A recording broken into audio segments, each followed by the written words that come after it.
생생하게 상생하며 YTN 라디오 생생경제.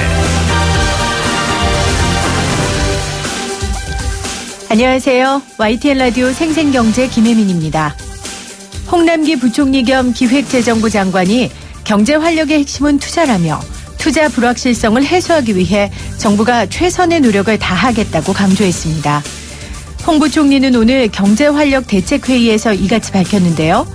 내년 상반기에는 반드시 가시적인 성과를 내겠다고 강조하기도 했습니다. 그러기 위해 역대 최대 규모의 재정을 역대 최고 수준으로 조기 집행하겠다고도 했고요. 요즘 박항서 리더십이 각광을 받고 있죠. 박항서 감독이 얼마 전 있었던 우승 이후 한 말입니다. 팀으로 이뤄낸 성과다.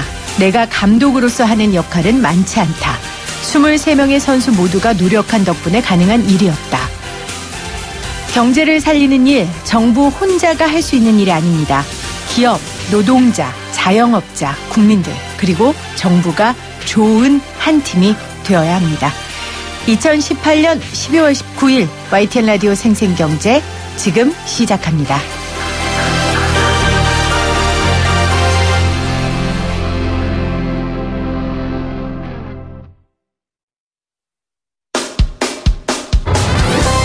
사람을 바꾸는 경제 이야기, 세상을 바꾸는 경제 뉴스. YTN 라디오 생생경제. 오늘 가장 뜨거운 경제 뉴스를 제일 생생하게 전해드리는 시간입니다. 초등학교 때 제 첫사랑이 있었는데요. 이사를 가면서 헤어졌습니다. 어디로 이사를 갔느냐? 바로 분당이었습니다. 그 당시 제가 어린 나이였는데도 이 분당이라는 동네가 너무너무 낯설었습니다. 요즘 천당 밑에 분당이라고 아주 핫한 지역이 됐지만요. 우리 아들의 첫사랑도 오늘 발표한 3기 신도시로 이사 가는 날이 올 것 같습니다. 3기 신도시 창조도시경제연구소 이재문 소장과 어느 곳이 왜 선정됐는지 자세한 정보 이야기 나눠보도록 하겠습니다. 소장님 안녕하세요. 네, 안녕하십니까. 3기 신도시가 발표가 됐어요.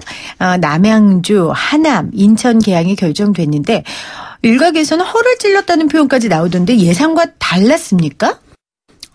지금 현재 오늘 발표된 지역들 대부분이 다 거론된 지역들인데요. 네. 이제 여기에서 이제 과천하고 이제 광명 역세권 쪽에서 이제 예전에 보금자리 주택 추진되다가 이제 해제된 지역이 네. 이번에 빠졌기 때문에 약간 좀 의외였다라는 이제 평이 있는데 네. 발표된 지역 대부분은 전부 이제 예상이 어느 정도 되던 지역이었습니다. 네. 남양주, 하남, 인천, 계양 그리고 과천도 들어갔죠? 네. 네, 과천도 들어갔고요.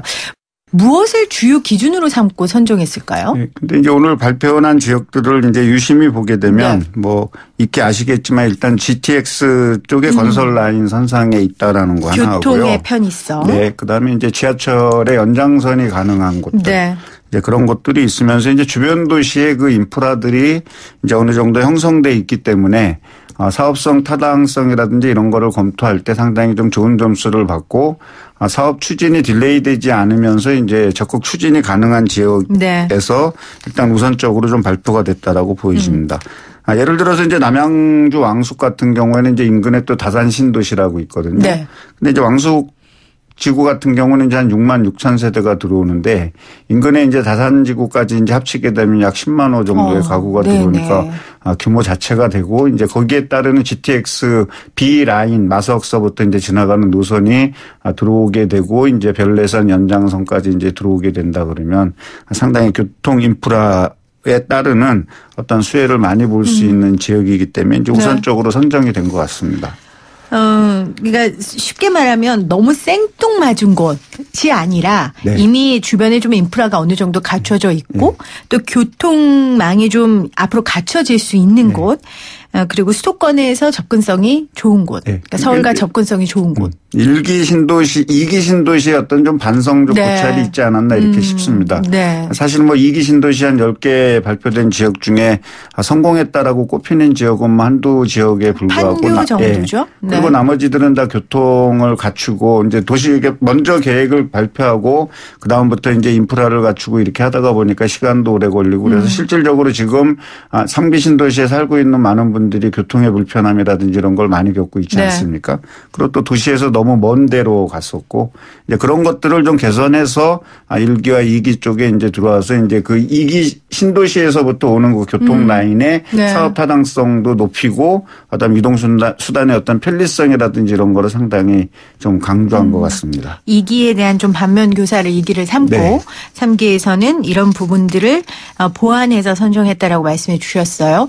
아까 말씀 주셨지만 이제 광명은 거의 확실시 되는 분위기였는데 이제 떨어졌거든요. 네. 왜 안 됐을까요? 뭐 워낙 또 핫 이슈 지역이었던 네. 반면에 또 이제 사전에 정보가 노출이 됐고 그러다 보니까 이제 그 인근 지역에 있어서의 어떤 부동산 투기 심리와 또 그래도 여전히 나올 것이다라는 어떤 기대 심리에 의해서 거래가 유지가 되고 이제 이런 부분들을 제거하고 투기 요인을 어떤 제거하기 위해서는 이번만큼은 그래서 이제 뺀 것이 아닌가 저는 그렇게 보고 있습니다. 이미 좀 투기 심리가 높아진 지역이기 네. 때문에 네. 투기 위험이 있어서 뺐다라고 하셨어요. 고양 원흥은 아무래도 정보 유출로 네, 제외됐다고 정보 유출이라고 볼 수 보셔야죠. 있겠죠. 그런데 과천은 지정됐어요.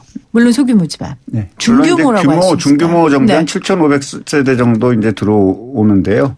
뭐 과천 주변의 어떤 인프라를 그냥 냅두기에는 상당히 조금 그렇죠. 아까운 측면도 있고 또 주민들이 거기에 집이 들어왔을 때 어떤 거주 요건이라든지 거주 인프라 그다음에 주거 환경 등이 상당히 좋다라고 얘기했기 때문에 네. 과천은 여전히 앞으로도 계속 논란이 될 거라고 좀 보고 있습니다. 어떤 면에서 논란이 주택 될까요? 가격하고 이제 제일 좋은 게 이제 신도시급의 어떤 도시들이 들어오면 주변 환경이 되게 중요한데 네. 이미 과천 같은 경우는 다 거의 갖춰졌다라고 봐야 그렇죠. 되기 때문에요. 정보기관도 많고요. 네. 학교도 제가 알기로는 학군도 좋은 네. 걸로 알고 그리고 있어요. 공원이라든지 네. 아니면 이제 생활 문화시설이라든지 이런 것들이 상당히 받쳐져 있기 때문에 또 많은 사람들이 살고 싶어 하는 지역 중에 한 곳이기 때문에요. 가급적이면 가용성 있는 토지가 있다라면 여전히 뭐 앞으로도 논란이 될 거라고 봅니다. 그러니까 이제 과천은 신도시의 의미가 더 이상 없다라는 네, 그렇죠. 거죠. 네. 네. 어느 지역인지 좀 알아봤고요. 규모를 조금 살펴보죠. 330만 제곱미터 이상의 대규모 공공택지란 말입니다. 그러면 이걸 가구수로 하면 이 정도 땅에 몇 가구 정도의 새 집이 들어설 수 있는 겁니까? 우리가 통상적으로 이제 330만 제곱미터면 지금 단위는 이제 평으로 안 쓰지만 우리가 익숙한 규모가 이제 평이기 때문에 이제 평으로 본다면 약 100만 평 정도 되거든요. 네. 그러니까 이제 100만 평에 보면 이제 이번에 상계신도시의 어떤 발표된 걸로 보면 한 17,000가구에서 18,000가구 전후가 될 것 같고요. 또 200만 평 정도 된다 그러면 32,000에서 34,000가구. 네. 그다음에 이제 남양주가 이제 340만 평 정도 되니까 한 66,000가구 정도가 지금 이제 들어와서 그렇게 지금 계획이 발표가 됐습니다. 그러면 이 신도시 크기 면으로 봐서는 우리나라 전체 규모로는 어느 정도 수준입니까? 그러니까 이제 신도시를 이제 광명 하남 정도가 한 6만 6천 정도 되니까 지금 네. 남양주가 발표된 거는 이제 하남 정도의 위례 신도시 정도가 들어온다라고 보시면 되고요. 그다음에 이제 뭐 한 2만에서 2만 4천 가구 정도 된다 그러면 우리나라 중규모 정도의 신규 도시에서 뭐 2기 신도시의 일부 규모가 작은 단위 정도의 도시라고 보시면 됩니다. 네. 문재인 정부가 이렇게 신도시를 계속 발표하는 이유는 결국 집값 안정 때문이지 않겠습니까? 일단 정부에서 이런 공급을 꾸준히 한다는 이 시그널을 시장에 주려는 그런 의도일 텐데 소장님께서는 그럼 이 3기 신도시로 수도권 공급이 늘어나면 집값 안정에 도움이 된다 이렇게 보십니까? 네, 저는 뭐 당연히 도움이 된다라고 보고요. 네. 사실 뭐 3기 신도시에 대해서 정부에서 장기 주택 계획에 따르는 어떤 2022년까지의 장기 주거 계획이라든지 이런 거는 어느 정도 만들어져 있었고 여기에 따르는 주택 공급 계획에 따라서 그렇게 크게 공급이 부족하지 않다라고 판단했는데 2017년, 2018년에 부동산 가격이 많이 폭등을 하면서 여전히 시장의 어떤 공급 부족의 논란이 끊임없이 지적이 됐고 또 네. 거기에 따라서 그 공급 부족의 논란에 다시 또 수요 과잉이라든지 이런 것들이 더 입혀지면서 이제 부동산 가격이 폭등하는 그런 어떤 악순환을 겪지 않았습니까? 네. 그래서 이제 좀 더 중장기적인 계획으로 놓고 봐서 2022년 이후부터 한 또 4, 5년 이상의 어떤 주택 공급 계획이 확실하게 서 있다 그러면 최소한 2019년부터 한 7, 8년 이상의 주택 공급 계획에 따르는 수요 분산으로 이제 주택 가격도 안정될 뿐더러 이제 지역에 따라서 교통의 편의성이 확보가 된다 그러면 이제 인구가 어느 정도 분산될 거라고 이제 봤죠. 네. 그렇게 된다 그랬을 때는 주택 가격이 장기적으로 봤을 때 상당히 안정적으로 갈 것이고 네. 장기적으로 이제 안정적으로 갔을 때는 이제 투기 수요가 사그러드는 어떤 그런 효과를 가져올 것이라고 지금 보고 이제 이 3기 신도시를 적극적으로 추진한 네. 거라고 보고 있습니다. 그 장기간의 확실한 공급 계획이기 때문에 좀 안정적인 집값이 형성될 수 있다라고 하셨지만 지정 지역 집값, 그러니까 지정 지역의 집값의 단기 폭등의 우려도 있지 않을까요? 물론 이제 교통의 수혜를 본다든지 어떤 네. 그 지역 발표된 지역에서 상당히 그 핵심 노른자 위 지역이 된다 그랬을 땐 거기에 이제 주택이 폭등할 수 있는데 네. 이번에 이제 발표된 지역은 철저하게 청약을 중심으로 주택을 이제 받을 수 있고 거기에 따르는 지구 지정에 따르는 어떤 토지거래 허가 구역이라든지 개발 행위 제한 금지를 묶어놓고 그다음에 네. 이제 거기에 따르는 혜택을 받아서 이제 입주를 하시는 분들 자체도 이제 거주 요건을 채워야 되고 보유 기간을 채워야 되는 있으니까. 어떤 제도적인 시스템이 만들어지기 네. 때문에 단기적으로 주택 가격의 어떤 폭등을 유발하거나 주택 시장에 큰 불안을 가져올 거라고 좀 보진 않습니다. 네. 근데 이제 이런 생각이 들어요. 분당하고 판교를 우리가 성공한 네. 신도시라고 하는데 결국 강남하고의 접근성이 네. 좋은 지역이었고 결국 이 분당과 판교 지금 집값이 어마어마하게 올라서 사실 일반 서민들이 살 수 있는 곳이 아니거든요. 그러면 이번에 신도시로 선정된 곳들도 결국 강남과 접근성 있는 곳만 좀 서울에 있는 주민들이나 시민들이 선택을 하지 않을까 이런 의문도 드는데 어떻습니까? 그러니까 이제 우리가 사람을 거주하기 좋은 어떤 환경이라고 얘기할 때는 다양한 시각이 있지 않겠습니까? 결국에 이제 GTX의 어떤 철도가 완성이 되고 그 철도의 이용 금액이 어느 정도로 우리가 현실성이 있다라고 봤을 때는 틀림없이 분산 효과가 저는 있을 거라고 봅니다. 물론 많은 분들이 얘기하듯이 뭐 분당 1기 신도시의 대표적인 도시는 이제 사실 어떻게 보면 분당이었고요. 네. 2기 신도시에서는 이제 판교고 그러다 보니까 강남 접근성에 따르는 분당과 판교에 이은 나머지 광교라든지 이쪽으로 파급돼서 가는 어떤 그런 것들이 주택시장의 어떤 강세를 유지하지 않을까라는 그 궁극적인 전망에는 저도 이제 동의를 하는데요. 네. 사실 저는 그렇게 판교가 성공했다는 도시라고 보지는 않습니다. 어떤 이유로요? 네.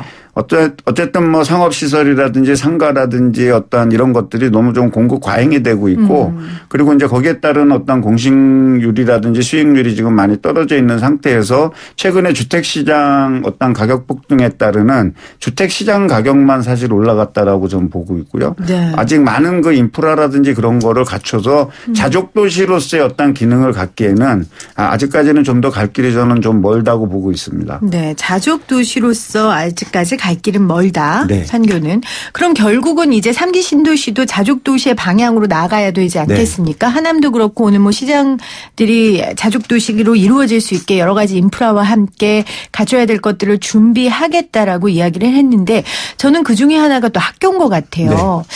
왜냐하면 이제 제 친구들도 신혼을 김포나 인천이나 이 수도권 지역에서 시작한 친구들이 많은데 결국 아이들 학교 갈 때 되면 서울로 들어옵니다. 그리고 어제 이제 저희가 경기도 대변인하고 말씀 나눌 때 청취자 문자가 오긴 했지만 김포에 보낼 유치원이 없다는 거예요.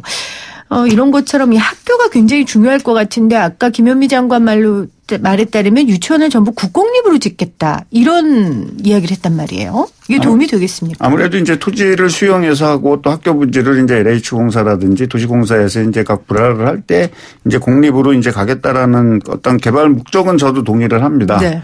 그리고 이제 신규 도시로서 이제 인프라를 갖추는 가운데에서 이제 교육 문제라는 건 되게 중요한데 실질적으로 이제 거기를 보낼 수 있는 명문학교라든지 초중고등학교로 이어지는 어떤 연계 시스템이 잘 만들어져 있지 않기 때문에 네. 아이들을 다른 데로 보내야 된다든지 이런 부분들도 좀 있고요. 제가 알고 있기로는 아직까지 이제 경기도 같은 경우는 입시를 보는 걸로 맞습니다. 알고 있거든요. 네. 입시를 보게 된다 그랬을 때는 어떤 거주 지역에서의 어떤 입시도 중요하지만 안 될 경우에 이제 외부 지역으로 또 나가는 경우도 네. 많고 그 살고 있는 신도시에서의 어떤 교육 수준이라든지 이런 거를 믿지 않기 때문에 그래도 애들이 좋은 대학을 가고 그러기 위해서는 서울에서 교육을 해야 된다라는 어떤 그런 부분들이 이제 교육 문제라든지 이런 부분이 풀어줘야 되는데 최소한 도시들이 만들어질 때에는 교육 시스템과 단계별적인 어떤 교육의 어떤 이런 것들은 좀 지정을 해서 좀 더 체계적이고 계획적으로 네. 좀 만들어야 될 거라고 보고요. 네. 그리고 이제 아직까지 어떤 신도시들의 어떤 추세가 배드타운의 어떤 성격을 많이 띠고 있지 않습니까? 네. 낮에는 다 돈을 벌기 위해서 이제 서울로 오고 그러다 보니까 이제 그런 유치원이라든지 초등학교에 의존하는 어떤 부모들이 많죠. 30대 이후에 이제 부모들이 이제 아이들이 자라기까지는 이제 그런 거에 의존하는데 그러기 위해서는 이제 공공교육의 시스템이 너무 좀 부분적으로 좀 돼 있기 때문에 네. 그런 거를 좀 일관 체계를 갖춘다라는 건 애초에 도시계획을 할 때 또는 처음부터 반영을 해갖고서 만든다 그러면 과거보다는 좀 더 다른 모습이 좀 나오지 않을까 생각을 네. 합니다. 그 도시 계획을 할 때 유치원, 초등학교, 중학교, 고등학교 네. 이렇게 뭐 생애 주기별까지 갈 건 없지만 아이들의 학교의 문제를 고려해야 된다. 네. 도시 계획 단계부터요. 네. 그래야 계속해서 살 수 있는 동네를 만들 수 그렇죠. 있으니까요. 네. 오늘 YTN 라디오 우리 생생 인터뷰 3기 신도시 발표 어느 지역인지 왜 이 지역이 지정됐는지 이재문 소장과 함께 말씀 나누고 있는데요. 관련된 궁금한 사항 있으시면 여러분들 샵 0945 우물정 0945로 보내주십시오. 제가 대신해서 질문을 드리도록 하겠습니다. 자, 오늘 발표된 신도시 인천 제외하고는 대부분 이제 경기도 지자체 소속 도시들인데 어제 저희가 경기도 대변인이 나오기도 했지만 이재명 지사가 지금 불꽃 추진하고 있는 이 분양 원가 공개 여부에 따라서 분양가도 달라질 것 같아요.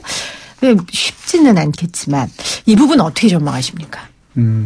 저는 정치는 아니기 때문에 정치의 어떤 색깔을 놓고 본다라고 하기에는 좀 그렇지만 그 성남시장을 했을 때 어떤 분양 원가에 따른 일부 정책이 상당히 효과를 보지 않았습니까? 또 경기도 같은 경우는 우리나라 인구의 상당수가 지금 경기도에 모여서 살고 그 경기도의 어떤 부동산 가격이 거리에 따라서 상당히 좀 양극화를 보여주는 어떤 그런 모습들을 보여주고 있기 때문에 이 지금 서울에 가까운 접근성이 좋은 지역일수록 상당히 비싼 가격이 이제 분양되던 모습들이 분양가 공개를 통해서 특히 이제 공공택지에 있어서의 어떤 분양가 공개를 통한다라고 얘기하면 그것이 네. 민간 시장에도 영향을 미치기 때문에 상당히 분양가 책정에 영향을 미칠 거라고 지금 보고 있습니다. 그리고 일부 지역은 그린벨트를 해제해서 해야 되고 또 토지거래 허가 지역이라든지 이런 걸로 사전 규제를 통해서 간다 그랬을 때는 분양가가 상당히 저는 좀 진정될 거라고 보고 있거든요. 그런 측면에서 정말 이 집값 안정에 또 도움이 될 거고요. 이 네. 분양 원가 공개 여부가요. 자, 이제 알아볼 곳 좀 다 알아본 것 같아서요. 제일 중요한 부분인 것 같아요. 3기 신도시에 내가 좀 한번 들어가 봐야겠다. 네. 아까 소장님께서 뭐 조건이 여러 가지 까다롭고 준비해야 될 것도 많다라고 하셨는데 청약 제도가 개편됐기 때문에 내가 어디에 청약을 넣을 수 있는지 어딘가 확률이 높은지 이게 좀 많이들 헷갈려 하세요.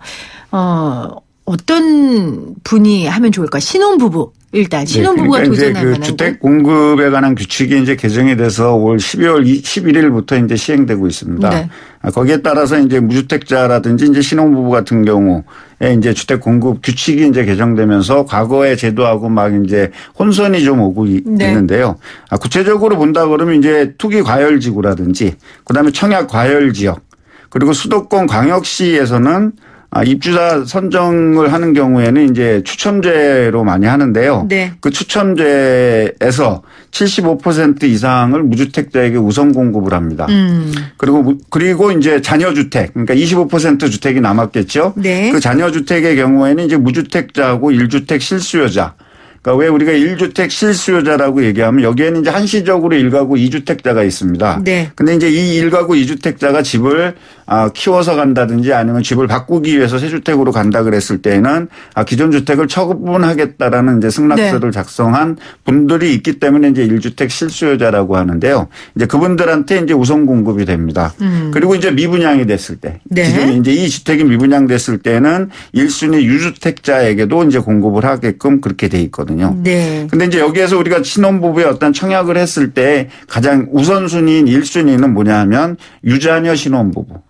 자녀가 있는 신혼부부. 그러니까 뭐 5년인가 제가 듣기에 그렇죠. 네. 자녀가 있는 신혼부부고 그다음에 이제 2순위 같은 경우는 무자녀 신혼부부. 네. 네. 그리고 이제 시행일 이전에 그러니까 이 규칙 개정안이 이제 시행되기 이전에 기존 주택을 매각했어요. 매각을 했는데 내가 2년 동안 집이 없었다라면 이 분들한테도 이제 혜택이 가는 거죠. 네. 네. 그렇게 해서 이제 신혼부부들은 주택은 그렇게 공급하고 여기에 이제 분양가 상한제까지 적용한다 그러면 주택 가격이 아무래도 조금 낮게 공급될 네. 것이기 때문에 상당히 이 혜택을 좀 볼 거라고 보기 때문에 이 청약에 따르는 가점제 대한 기준을 좀 갖춰주고 거기에 따라서 이제 자료를 찾아보거나 문의를 해가지고 여기에 따른 어떤 실력을 좀 배양하는 것이 좀 필요하다라고 봅니다. 네. 일단 무주택자 그리고 신혼부부 이런 분들이 90%의 그 확률이 있는 거잖아요. 네. 그렇죠? 그러니까 이런 분들은 일단 관심 갖고 지금 새로 지정된 이 3기 신도시의 정보를 좀 알아보시고 네. 나머지는 다 상황에 따라 다르니까요. 구체적인 것들은 준비하시면 되겠습니다. 네, 또 하실 말씀 또 있으세요? 뭐 언론에서 이제 많이 얘기하겠지만 이제 교통 인프라와 접근성에 대해서 많이 얘기할 거라고 보여지는데요.